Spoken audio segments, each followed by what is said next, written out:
Hello everyone. My name is Elise. Welcome to my channel. I hope you're all doing so good today.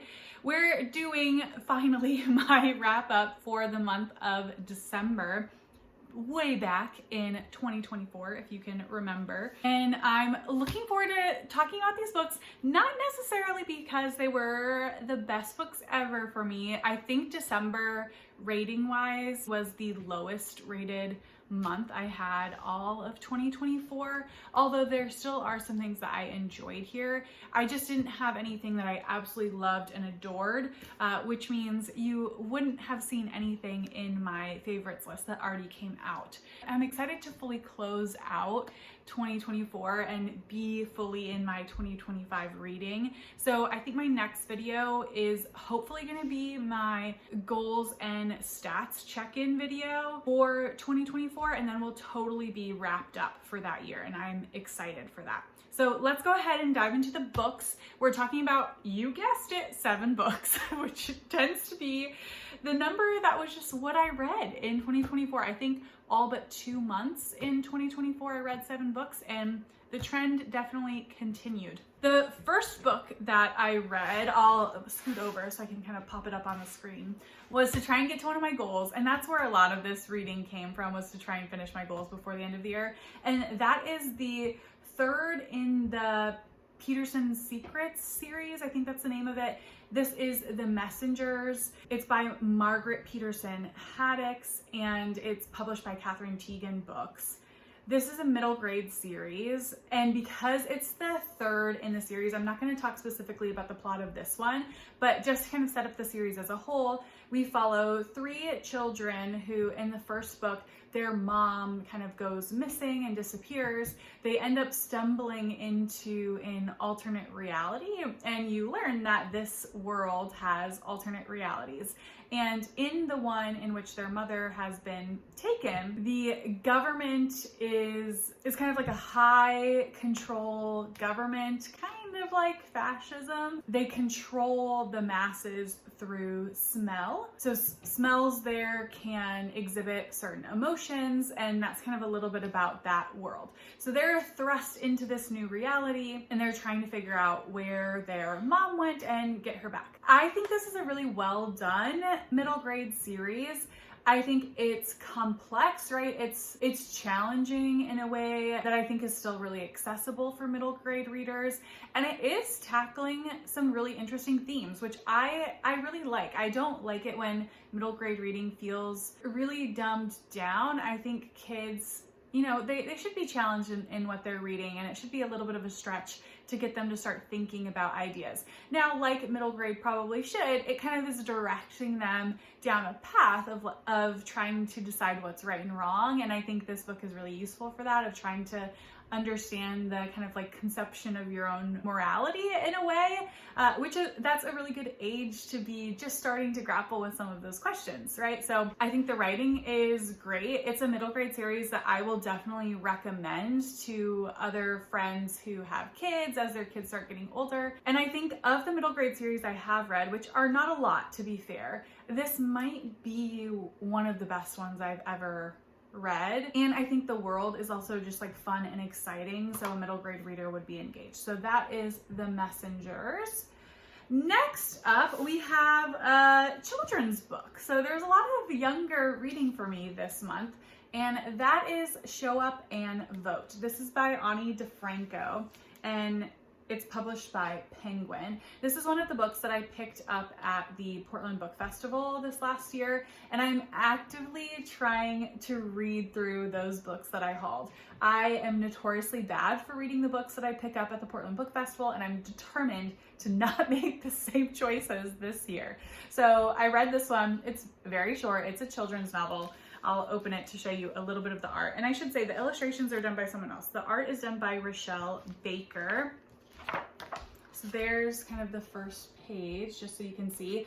And this is exactly what it sounds like, right? It's trying to teach kids about the importance of voting. I think it's a wonderful book for that alone. It's definitely, you know, a little sad in light of recent events. I talked about this when I hauled it in November, and now I'm wrapping it up in January. So if you live in the US, you maybe know why that's sad at this time, but Again, I do think this is a fantastic children's book. The illustrations are beautiful and it is very, very simple. I would say this could be like 7, 8 plus, anything around there. I think this is simple enough to understand.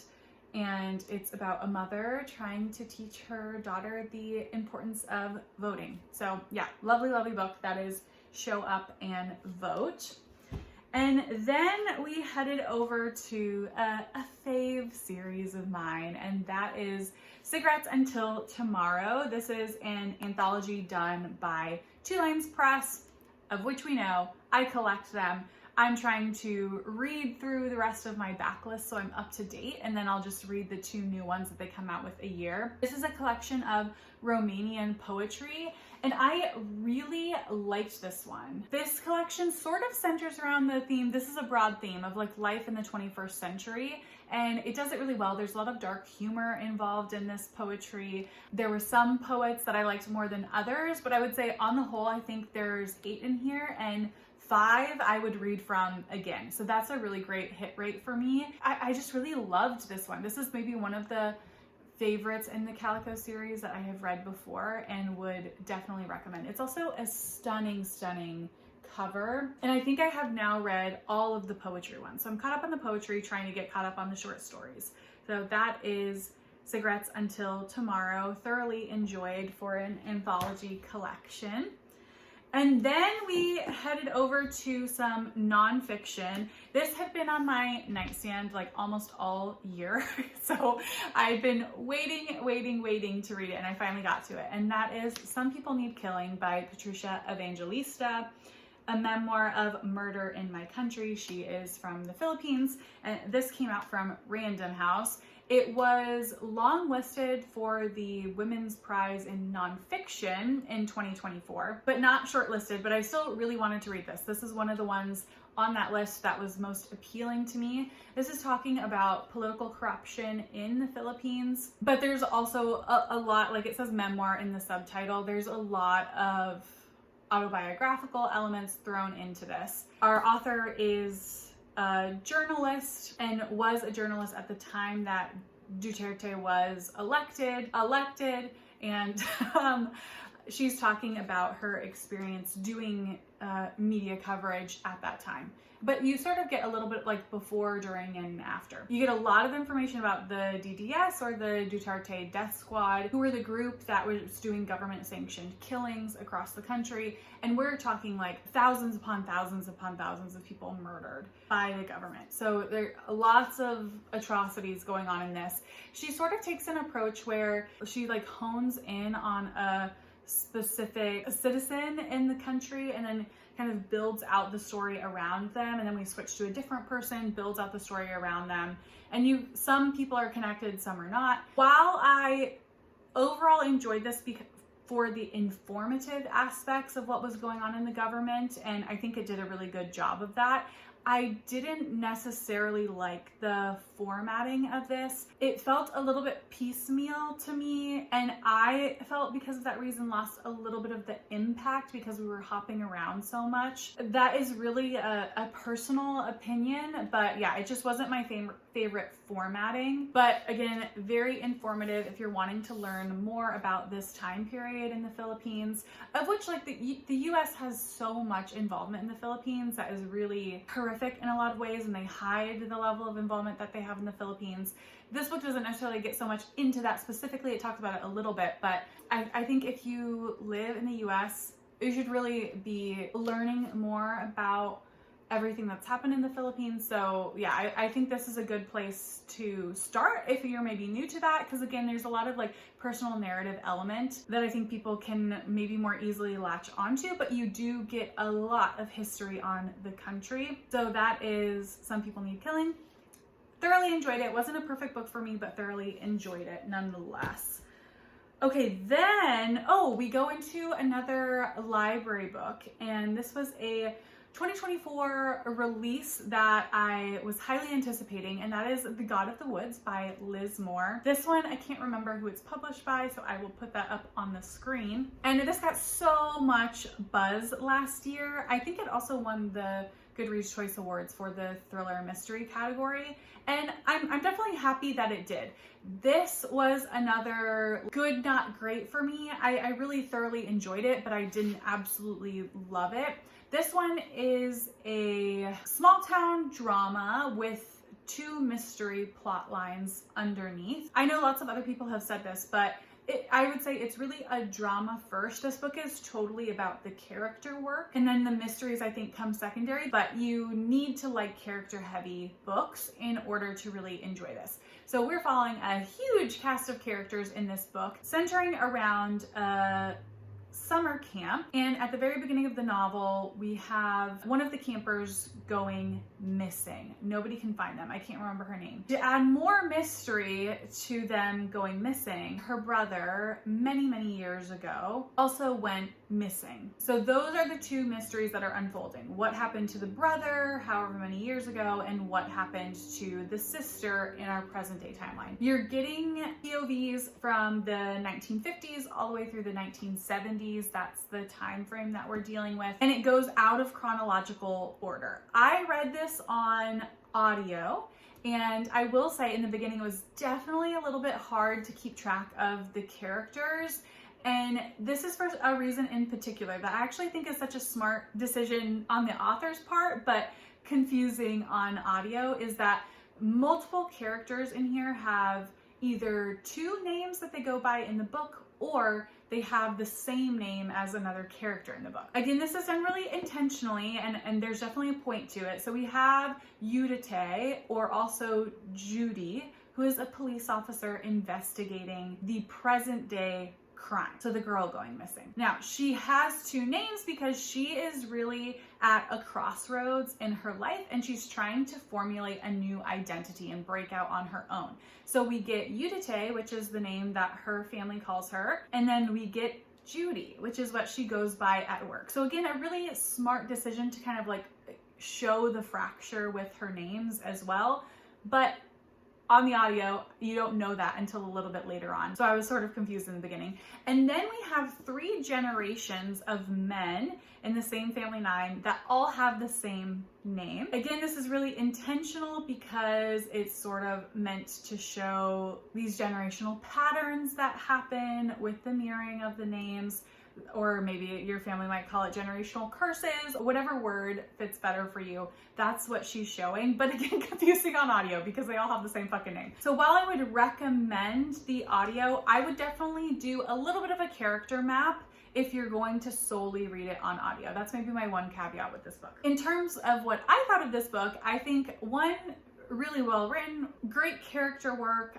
Like I was just describing with the names, there are some really intentional choices that I think the author is making that sort of weave all of these storylines together. You feel in safe hands in that regard.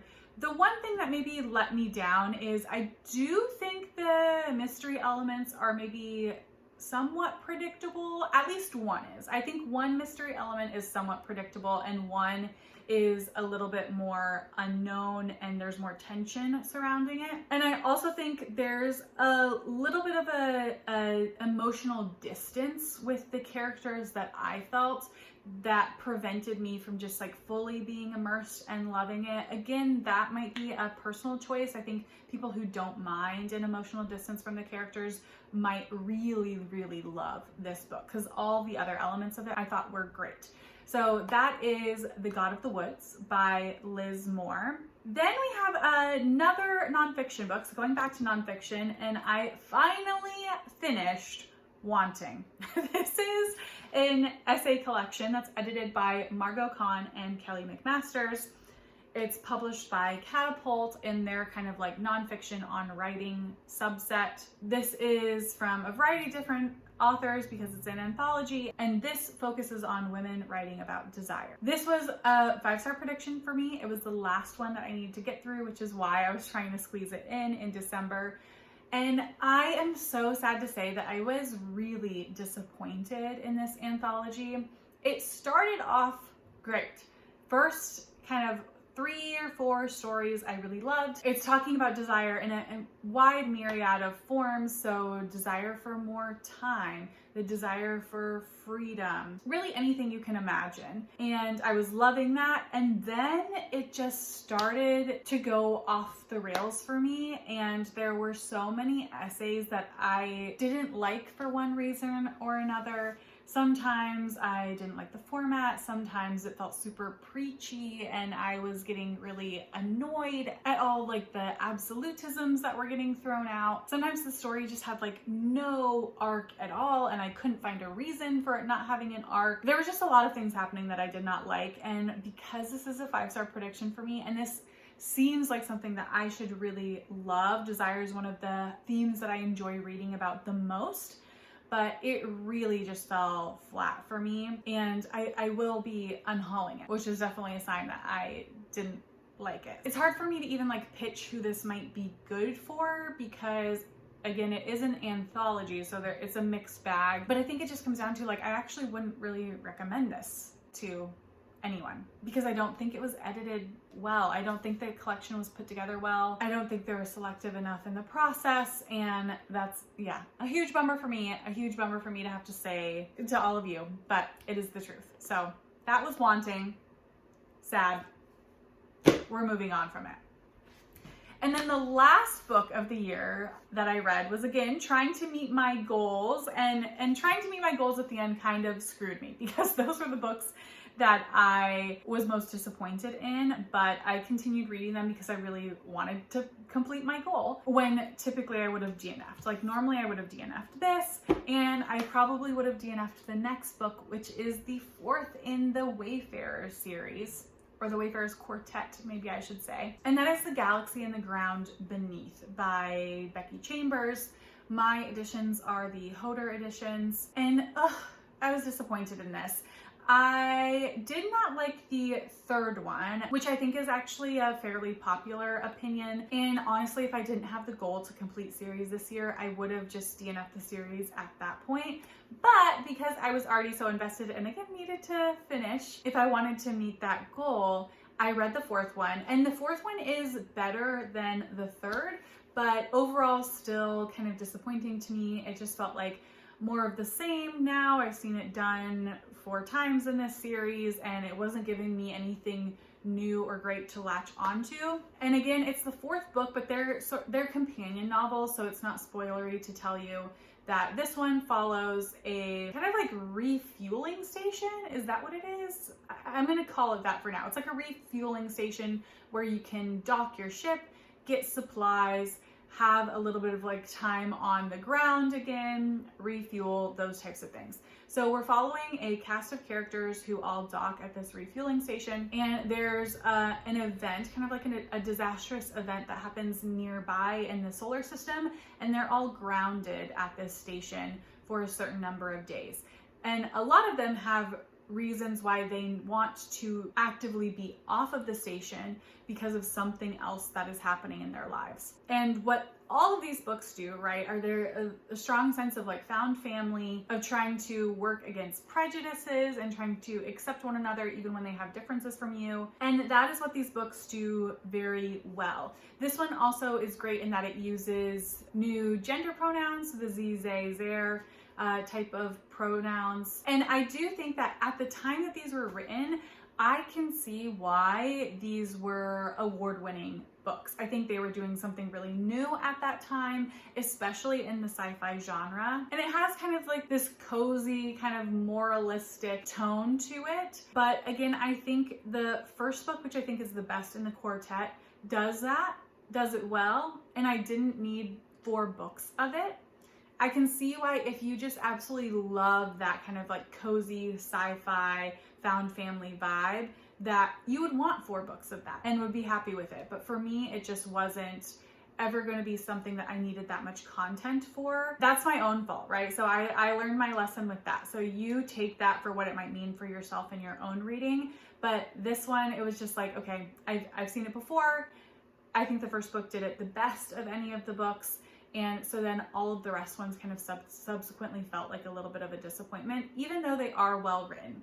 I'm still a Becky Chambers fan because I absolutely adore the novella To Be Taught If Fortunate, which is about the ethics of space travel. I think it's so fascinating, does amazing world building, and is tackling a subject that I think is, becoming increasingly more relevant. So I would direct people to that book before I would necessarily send them over to the Wayfarer series. So those are the 7 books that I read in December. Please let me know what you read in December and if you've read any of these books, and we can chat about them in the comments down below. But we've officially done all of my wrap-ups for 2023. They are behind me now, and I'm excited to get into some 2025 reading with you all. So I will see you all in the next one. Bye.